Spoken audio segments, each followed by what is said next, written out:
On connaît tous l'expression française « un travail d'arabe ». C'est une expression familière et péjorative qui désigne une tâche bâclée, négligée, avec en arrière-plan toute l'imagerie stéréotypée liée aux personnes originaires du Maghreb.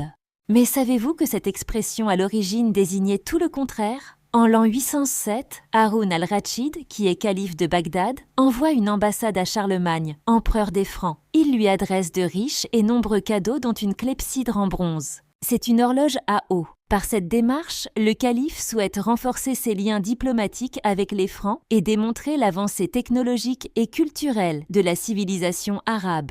Cette horloge à eau était un chef-d'œuvre d'ingénierie. Chaque heure était marquée par des automates qui sortaient des portes. Une pure merveille technologique à l'époque. Voici comment Eginhard, chroniqueur de Charlemagne, l'a décrit dans ses annales Reni Fancorum. Une machine qui, actionnée par la force motrice de l'eau, marque les heures par un nombre approprié de petites boules de bronze qui retombent sur un timbre d'airain. À la fin de chaque heure, un cavalier sort par une des 12 fenêtres ouvertes initialement et qui se referment ensuite derrière lui.